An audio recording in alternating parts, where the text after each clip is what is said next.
TVB 曾經係無數港星夢開始嘅地方，而陳國強呢一個從工地摸爬滾打起家嘅包工頭，佢係一躍成為咗佢最大嘅股東。只係冇人諗得到，佢買低 TVB 嘅真正目的，竟然係為咗打造自己嘅後宮。女星雲集，緋聞不斷。喺外人睇起身，佢係資本大鱷、學王高手，但係喺娛樂圈，佢更加似係一個不折不扣嘅風流教父。90億嘅港幣一揮而就，佢唔係喺度做緊生意，而係喺度選妃。從葉璇到郭羨妮，從徐子淇到高海寧，幾乎 TVB 半個女神榜都同佢有過糾纏。半夜一個電話要導演連夜改劇本，為紅顏甘願砸重金，連娛樂圈嘅潛規則喺佢手入面都成為咗明規則。陳國強將財大氣粗4個字演繹得淋漓盡致。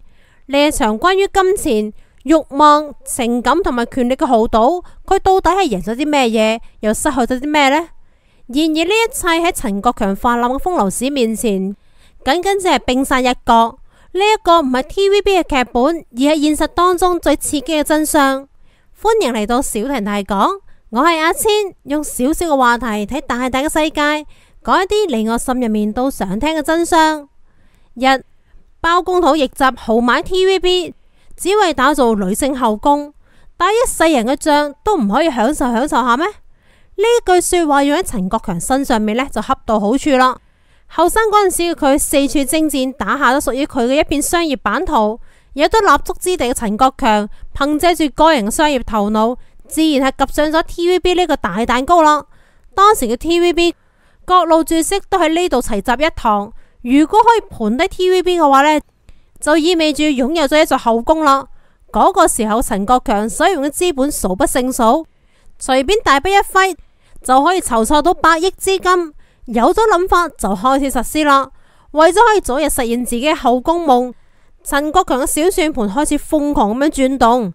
而陳國強亦都不愧係資本大亨，無論係頭腦定係實力，放眼成個資本家，當時都冇邊個敢同佢碰一碰噶。僅僅係用咗一個夜晚嘅時間，陳國強就同 TVB 嘅前老總談好晒價錢。第二日眼都唔眨一下，直接用咗將近90億嘅資金換低咗 TVB 2成幾嘅股份。而佢自然而然咁樣成為咗 TVB 當中最大嘅股東，直接攞低咗 TVB 個控制權。從嗰陣時之後，陳國強嘅後宮投入運營，因為喺嗰個時候 TVB 非常吃香，可以進入 TVB 做一個演員，無疑就成為咗好多女仔嘅夢想。而當時嘅陳國強作為 TVB 最大嘅股東，擁有絕對嘅話語權。所以當時唔少個女星為咗可以圓夢，都係一股腦咁撲向咗陳國強嘅懷抱。陳國強呢，自然亦都係來之不拒。畢竟佢創辦 TVB 嘅初衷本來就唔單純。短短嘅2年入面，陳國強身邊美女無數，上至當紅花旦，後至群演小生，都想要同陳國強嚟翻一場轟轟烈烈嘅一夜情。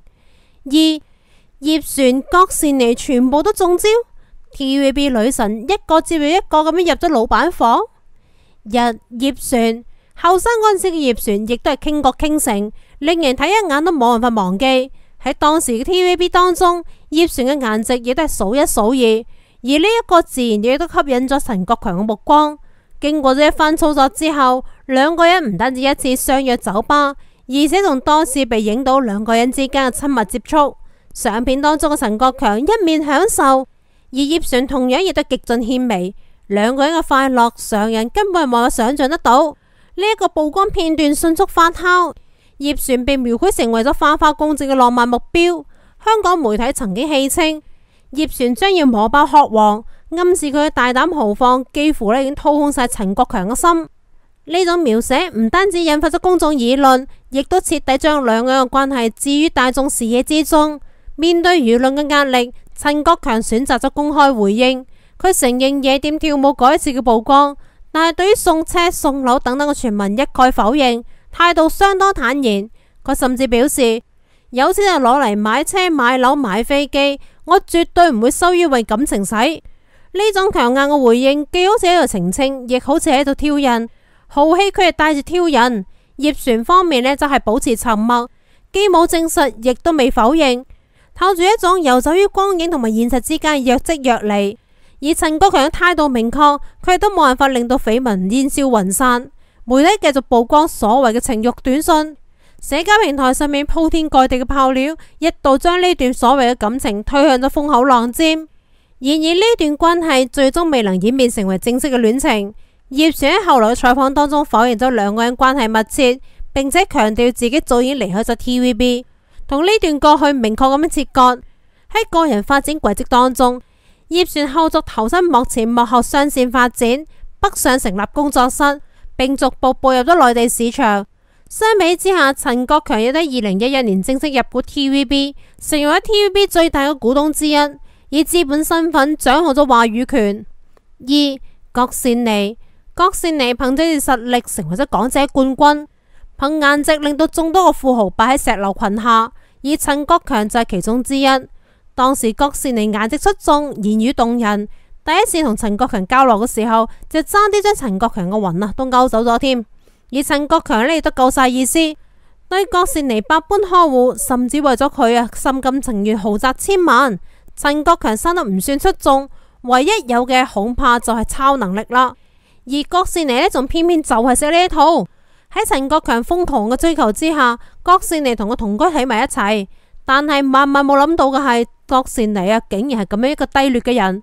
佢一邊吊住陳國強，另外一邊佢係喺度開始自己嘅幸福。郭羨妮唔單止一次被爆出同其他嘅男人鬼混，唔知道俾咗陳國強戴咗幾多頂綠帽噶啦。而陳國強呢，雖然對於呢個港姐極盡寵愛，但係身為資本界嘅大亨，身邊嘅靚女眾多，邊有可能會心甘情願任由郭羨妮胡作非為啊？所以最後撤回咗喺郭羨妮身上面所有嘅投資，直接同佢劃清咗界線。咁梗係噶啦，惹咗 TVB 嘅老闆。咁郭羨妮喺 TVB 亦都係步履維艱噶啦。3. 徐子珊，相比於之前陳國強睇上嘅嗰幾位呢，徐子珊就要後生得多啦，而且顏值同埋身材亦都係絕佳嘅。當時嘅徐子珊初出茅廬，亦都係抱住試一試嘅心態進入咗 TVB 嘅圈子，但係由於一無資源、二冇經驗，所以想要喺呢度發展呢，難以登天啊。後來機緣巧合之下，佢遇到咗陳國強。喺得知佢係 TVB 大股東之後，徐子珊亦都捉住機會瘋狂咁向前抽。由於陳國強當時呢風流成性，面對如花似玉嘅大姑娘對自己投懷送抱，自然係來者不拒啦。即刻兩個人就有咗第一次啦。之後陳國強就開始喺徐子珊上面大肆投資，甚至動用咗自己所有嘅關係同埋人脈，只係為咗等徐子珊可以出人頭地。可以咁樣講啦，徐子珊可以進入圈入面一線，同陳國強強推脫唔開關係噶。4. 高海寧，同樣身為 TVB 演員，同樣係靚女明星，高海寧自然逃脫唔到陳國強嘅風流眼。當時嘅高海寧正處於顏值嘅巔峰，啱啱進入 TVB， 佢一下子就被陳國強睇喺眼入面啦。由於嗰陣時嘅高海寧初出茅廬，而且佢身上面呢都冇經歷過幾段感情。所以喺陳國強第一次追求佢嘅時候呢，高海寧就被陳國強嘅花言巧語呃到啦。之後兩個人就堂而皇之咁行埋咗一齊，高海寧亦都順利咁成為咗陳國強後宮當中嘅一員。總之啦，當時陳國強身邊美女如雲，幾乎將成個 TVB 嘅美女明星都全部收入囊中。可以話，只要當時想入 TVB 嘅女星，都要先同陳國強打返個招呼。3. 花心嘅背後，佢係特殊嘅專一，外面採其票，家中棋不倒。陳國強雖然係以玩世不恭，頭飾前面喺娛樂圈當中留低咗無數嘅陰事，但係佢對於妻子伍婉蘭嗰份專一，絕非虛情假意。佢同伍婉蘭相識於一次高端嘅社交派對，當時嘅陳國強雖然已經係小有名氣，但係尚未躋身豪門行列，仍然通過自己嘅聰明同埋魄力闖蕩商界。喺眾多投機取巧、千方百計向佢靠攏嘅女人當中，伍婉蘭嘅存在尤為與眾不同。佢冇主動靠近，冇表現出對佢財富嘅興趣，佢係以優雅、自重、理性沉寂咁樣出現咗喺佢嘅視野當中。呢一種唔迎合、唔趨炎附勢嘅姿態，反而令到陳國強深陷其中。據傳陳國強為咗追求伍婉蘭，曾經設計多次偶遇，製造相遇嘅機會。並且通過共同嘅話題同埋細膩嘅關懷打動咗佢，終於贏得芳心。兩個人迅速結為連理。婚後嘅伍婉蘭並未選擇獨善其身，而係成為佢最強有力嘅後盾之一。唔單止賢淑咁樣打理家庭，管理住陳國強繁雜嘅事業同埋投資。佢喺社交場合當中，亦都極少因為丈夫嘅醜聞而動怒，更從容咁伸展住自己嘅事業觸角。佢曾經多次代表陳國強出席咗重要嘅商務同埋慈善場合，甚至係以佢嘅低調務實而喺香港太太圈入面贏得良好嘅口碑。呢種智慧同埋風度，令到陳國強始終對佢心懷敬意。值得玩味嘅係，盡管陳國強喺外面彩旗翻飛，緋聞不斷，但佢從未提出過離婚，亦幾乎冇放鬆過對伍婉蘭嘅尊重同埋保護。根據消息話，每一次個風流事爆出，伍婉蘭雖然偶有怨言，但更加多嘅係選擇隻眼開隻眼閉，甚至喺丈夫陷入風波之後，佢會以果斷嘅姿態介入，協調家庭同埋商業事務，確保陳氏資源同埋婚姻穩定並行。呢種從容同埋冷靜，既係對於佢嘅事業嘅支持，更係對佢自尊嘅守護。外界睇似揶揄呢一個係家中彩旗不倒，卻令外面彩旗飄飄，但私底下呢個卻係佢哋兩個人達成嘅某種約定，一種默契，一種彼此包容同埋支撐嘅平衡。伍婉蘭無疑喺呢段婚姻當中扮演住賢內助同埋商業夥伴嘅雙重角色。佢並非一味忍氣吞聲，而係喺關鍵時刻俾陳國強提供理性規劃同埋情緒安撫。比如喺陳國強被媒體捕捉到同葉璇、佘詩曼等女藝人密會，被質疑亂花錢購寵時，伍婉蘭並冇選擇分道揚鑣，而係以平靜嘅姿態同我共同面對風波。佢唔會將婚姻當成討價還價嘅籌碼，反而係更加穩固咁樣維持喺家庭嘅穩定同埋名譽嘅平衡。從情感層次嚟睇，呢一種專一不同於傳統，一方花心，另外一方忍氣吞聲，而係一種建立喺權勢、金錢同埋情緒博弈之上嘅複雜夫妻關係。陳國強明白，無論風流事幾咁張揚，家庭係佢最大嘅底牌。伍婉蘭就喺婚姻當中獲得身份、安全同埋尊重，即使佢並唔係風頭最焦嘅主角，佢係佢人生棋局當中最重要嘅定海神針。呢種不離不棄，掩蓋喺浮華之下，成為咗陳國強所有彩旗飄飄背後嘅真意所在。直到2020年，陳國強決定退出 TVB 高層，將手入面嘅股份悉數拋出，宣布退休嘅嗰一刻，佢或者更加睇重嘅係家庭嘅穩定同埋妻子嘅陪伴。無數個女星曾經喺個人生篇章當中嘅閃耀珠腳，但只有伍婉蘭陪佢度過咗事業低潮同埋輿論風暴。呢種專一雖然另類，卻係建立喺彼此深層嘅理解、不凡嘅智慧同埋家庭穩定嘅共同守護之上。多年以嚟，伍婉蘭將呢個家打理得井井有條，而且喺生意場上面，伍婉蘭仲係多次憑借住個人嘅商業頭腦，多次幫助陳國強化險為夷。總之，伍婉蘭為咗陳國強犧牲咗太多啦，呢一啲都成咗佢永不拋棄嘅原因。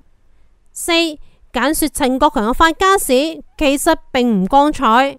除咗風流方面，陳國強非常值得關注之外呢，生意場上面陳國強嘅所作所為亦都一直被人津津樂道。陳國強其實曾經一無所有，僅僅只係一個小小嘅包工頭，不過係靠接一啲小工程嚟維生嘅草根老闆，學歷唔高，資歷唔夠，講唔上背景深厚，但係佢有嘅係一張巧嘴同埋唔服輸嘅狠勁。據傳佢喺一次偶然嘅商業聚會上面結識咗正喺度發展基建業務嘅李嘉誠，呢一場際遇成就咗陳國強命運嘅拐點。佢靠住喺工地嗰度摸爬滾打積累落嚟嘅工程經驗同埋極強嘅溝通能力，好快就喺李嘉誠麾下揾到咗自己嘅定位。李嘉誠手下面有唔少嘅土木工程項目需要外包，陳國強把握住呢一次嘅機會，用幾乎係舔地式嘅敬業態度接咗多個工程。哪怕利潤微薄，亦都要咬牙堅持。結果硬係憑借住呢啲項目，穩穩咁樣賺到咗人生嘅第一桶金，為佢之後嘅資本擴張打下咗基礎。然而，陳國強嘅野心遠唔單止係承包工程咁簡單，佢敏銳咁樣察覺到當時香港股市嘅瘋狂投機風氣，轉而大舉咁進軍金融市場，開始用呢啲賺嚟嘅錢收購咗一啲瀕臨倒閉嘅空殼公司，虛增資產，拉高股價。再喺高位將股份拋出獲利，呢一套先造局再收割嘅操作，令到唔少嘅小股民血本無歸，而令到佢喺資本圈贏得咗狠角色嘅名聲。業內傳聞話，佢曾經1年之內炒作咗5間公司，每一間都令到佢淨賺1000萬港幣起跳。盡管方法唔算光彩，但喺嗰一個遍地黃金嘅年代入面，只要敢賭敢搏，就有人可以一步登天。佢嘅炒作模式雖然係游走喺法律同埋灰色地帶之間，卻從來都未真正踩線違法，令人既忌憚又佩服。靠住資本騰挪同埋巧妙嘅財技，佢好快積累起咗超過10億嘅流動資金，並且喺2000年年初嗰陣時，正式將目光投向咗香港娛樂圈最大嘅香爐蛋 TVB。嗰陣時嘅 TVB 盡管光環依舊，但內部已顯頹勢。前任股東有意脫手，陳國強果斷出擊，一舉砸低將近90億港元，買低咗 TVB26%嘅股份。從工地產搖身一變成為咗電視台話事人，呢一場跨界投資睇起身係意氣風發，背後卻離唔開佢早年喺灰色地帶入面積累嘅彈藥。亦正因如此，先令到外界對佢嘅商業履歷議論紛紛。從孤喱逆襲成為咗富豪，陳國強行咗一條充滿爭議嘅財富捷徑。佢嘅發家故事令人嘆服嘅同時，亦都不禁發問：如果冇嗰段邊緣掘金嘅野路子，佢係咪仲可以攀上 TVB 呢座金山呢？結語 TVB 風流教父退場，但係江湖從來都未忘記佢嘅傳說。從最初嘅包工頭到咗資本學王，都話啦無商不奸，喺陳國強身上面可以話見識到啦。後生嗰陣時嘅佢靠住投機取巧大撈特撈，從買樓炒股到豪宅近100億攞低 TVB， 佢行嘅係一條經典嘅草根翻身路。佢一路踩住爭議同埋緋聞登上娛樂帝國嘅巔峰，並且揚名立萬之後大手一揮，盤低 TVB 嚟充當自家花園。多年以嚟緋聞不斷，卻從來都未有過離婚傳言。女星、權謀、金錢、感情呢啲佢全部都已經試勻，但再多嘅彩旗飄飄，亦都換唔嚟一段真正被認可嘅愛情。就算喺風月場入面如魚得水，最終佢仍然選擇咗一切收手，隱居幕後，回歸家庭，留低一段段剪不斷理還亂嘅江湖傳說。不得不講啦，喺陳國強身上面充滿咗傳奇。而而家嘅佢早已經退居幕後， TVB 嘅股份亦都盡數拋出，緋聞係不斷減少。但係呢位大佬曾經嘅傳說，佢仍喺江湖當中回蕩。世界很大，我哋從一句真話開始了解佢。感謝你願意聽，我係阿千。如果你中意呢一期嘅內容，記得點個讚、留個言，順手訂閱一下小題大講。我哋下期再見。